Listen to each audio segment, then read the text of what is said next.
তারেক জিয়ার দেখার খুব ইচ্ছা আমাদের নেতা অনেকদিন ধরে আমরা দেখি না।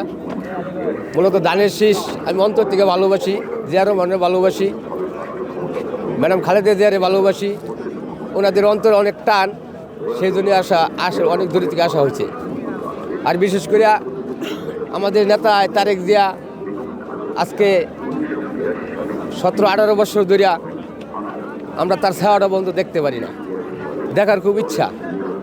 এই জন্য অনেক আবেগ বুকের ভিতরে আসলে চাপ দিয়ে রাখছি, দেখতে পারি না, অনেক দেখার ইচ্ছা হয়।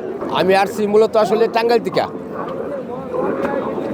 তারেক জিয়ার দেখার খুব ইচ্ছা আমাদের নেতা অনেকদিন ধরে আমরা দেখি না। মূলত ধানের শীষ আমি অন্তর থেকে ভালোবাসি, জিয়া রহমানের ভালোবাসি, ম্যাডাম খালেদা জিয়ারে ভালোবাসি। ওনাদের অন্তর অনেক টান, সেই জন্য আসা অনেক দূর থেকে আসা হয়েছে।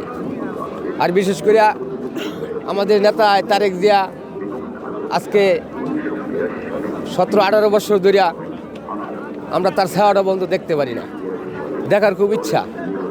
এই জন্য অনেক আবেগ বুকের ভিতরে আসলে চাপ দিয়ে রাখছি, দেখতে পারি না, অনেক দেখার ইচ্ছা হয়। আজকে অনেকদিন পরে একটু সুযোগ পাইছি সবাই, এই জন্য আসলে অনেক লোকজনে আসছে। আরও আমাদের টাঙ্গাইলে অনেক লোক আসছে। আমাদের টাঙ্গাইল বিশেষ করে জিয়া রহমান সাহেবের খুব ভক্ত লোক, এবং তারেক জিয়া সাহেব এবং খালেদা জিয়া, ম্যাডাম খালেদা জিয়ার অনেক ভক্ত লোক আমার টাঙ্গাইলে বেশি। এবং আমাদের এই যে ওবায়দুল হক নাসির ভাই ঘাটাইল থেকে এবছর মনোনয়ন পাইছে, নাসির ভাইও খুব ভালো লোক। টাঙ্গাইলে জামাতের প্রভাবটা কেমন? আমাদের টাঙ্গাইলে জামাতের অত প্রভাব নাই, আমাদের টাঙ্গাইলে জামাতের প্রভাব নাই ইনশাল্লাহ। আমাদের জানিস হিসেবে বেশি টাঙ্গাইলে। তাহলে টাঙ্গাইলে কয়টা আসনে নির্বাচন হতে পারে জামাত? হয়তো মনে হয় আসন, প্রত্যেক আসনে মনে হয় হয়তো প্রার্থী দিবে, কিন্তু ওইরকমভাবে জামাত নাই আমাদের এখানে। আমাদের এখানে তো জামাত নাই। আজকের এই সমাবেশে কত মানুষ আসতে পারে বলে ধারণা করছেন? কত করে মানুষ হতে পারে?